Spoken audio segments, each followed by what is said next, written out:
Vinod Shah is my name. I am professional by spiritual healer. I am doing aura photography and psychic surgery, surgery without cut. This is exactly the spiritual science, we can say. Medical science is a science of medicine, and the spiritual science is a science of human body. It is a body, mind and soul, what we say as a ruh, or a soul. It is science of a God power. Once the person develops the spiritual power by sadhana or whatever the prayer, spiritual prayer or whatever the namaz and whatever we are doing, and if you develop the spiritual ability to heal others, this is the difference between an ordinary human being and a superhuman being, what we say. And the science of this energy, invisible energy. Now there is a two type of things which exist in human being. One is visible physical body, and another is the soul body, ruh. So now science of the ruh, soul body, is 99%, and science of the body is 1%. Today what we are practicing is the medical science, is the science of medicine and not the science of human body. And purpose of any religion is to keep human body healthy throughout the life and achieve the final goal of the life. So understand this science of invisible power, God power. Sir, can we have your question without a background? So that just you can have your background in 2-3 sentences, then your question. Please, sir. If we follow the path of religion, any religion or Quran, we can keep ourselves healthy throughout the life if we don't get any disease in the body. Brother asked a question that he's a spiritual healer and he heals things without cut, without using a knife, and treats patients, etc. Talking about spirituality, healing of the body, healing of the soul. Basically, brother, as far as spiritual healing is concerned, there is something like true spiritual healing and something which is like a deceit. There's a world of difference in that. We do have many spiritual healing in public done by missionaries, and I've attended some of the programs, the Christian missionaries.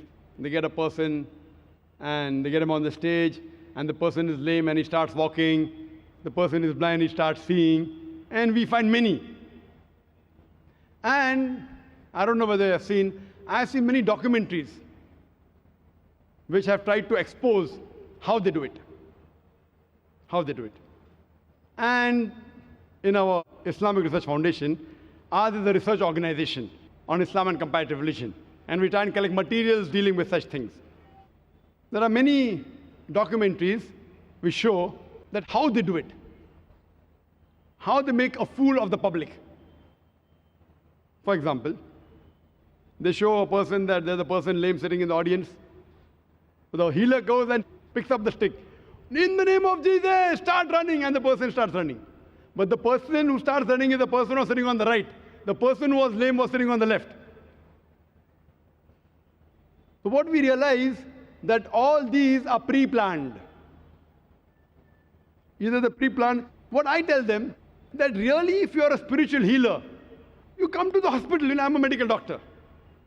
I tell them, come to my hospital, direct, ready-made. If you treat, the full family will convert. So if you are a spiritual healer, and if really it's the truth, we require hundreds of people like you. We don't want to have all these government hospitals, Nair Hospital, Saheeh Hospital, KM Hospital. We'll employ you. What we have to realize, that is it the truth or not? Yes, there are something like spiritual. Like for example, the Quran says that the verses of the Quran can be used for healing. But what you have to realize, in Islam, the person to heal is huwa shafi. It is he who heals. If anyone says, I heal, it is nonsense. It is Almighty God who heals, whether through a doctor, but doing this surgery without knife. Fine, there is laser technology, but surely you aren't using laser technology. Are you using laser technology? No. Are you using? So what I'm trying to say, that the spiritual thing you're talking about, yes. I being a medical doctor, coming from medical background, if it was true, we would have learnt in medical first year that there is this method. So we would prefer having more such people than spending 5.5 years there.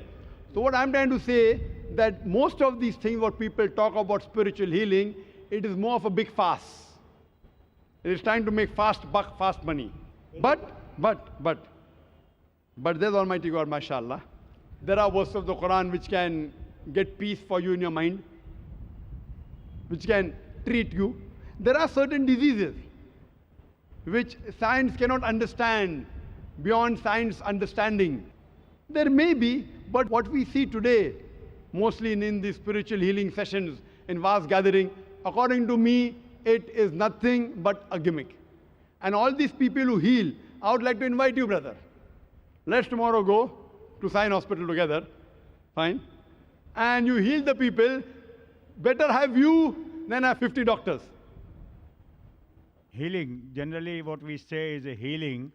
Healing is not for the curing the disease what occurred in the body, but if you treat your mind and soul body, you will never get the disease throughout the life. So preventive care, what we do day-to-day prayer and namaz and whatever we do it properly, we will never get a health problem. And if you understand the science behind it, it is a science of God power and how to use God power in our day-to-day life, what is relation of God power with human body.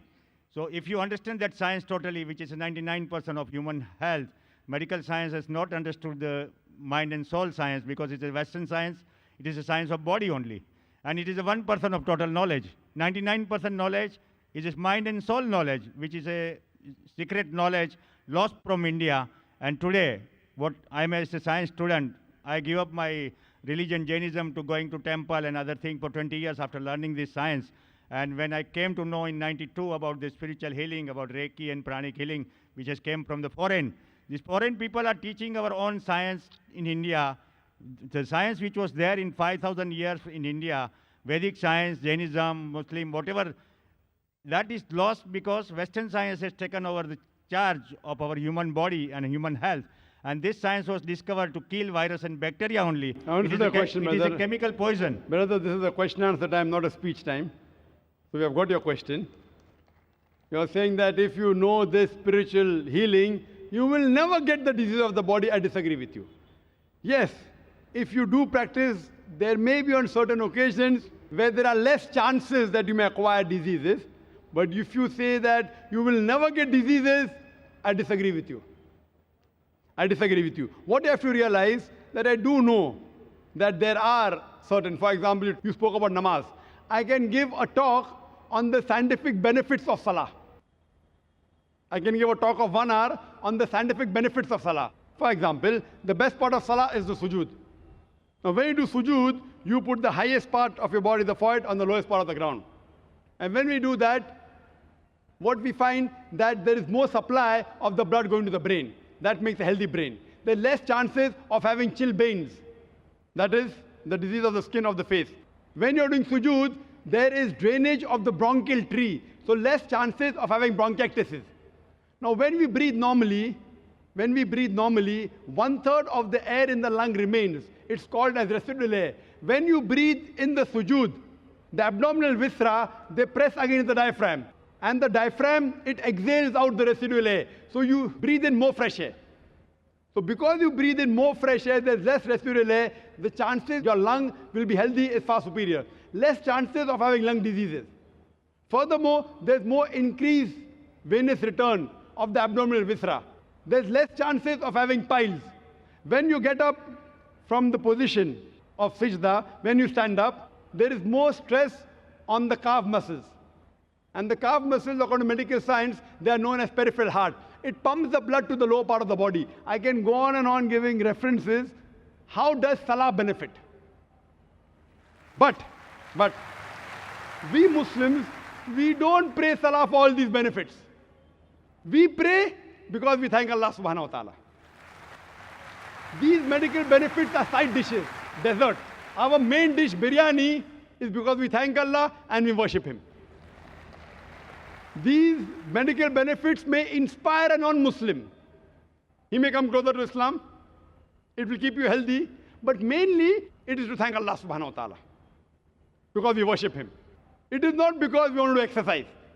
These are extra benefits, side dishes. But even I've read about other religions, about Vedic and all. Some, I do agree, do have some benefits. But to say that if you do this, you will never get any disease, I disagree with it. And it has not been proven by science at all. And as for the non-Muslims, if they would like to ask any questions, even outside the topic, if he or she is a non-Muslim, you're most welcome to ask questions even outside the topic. Hope that answers your question.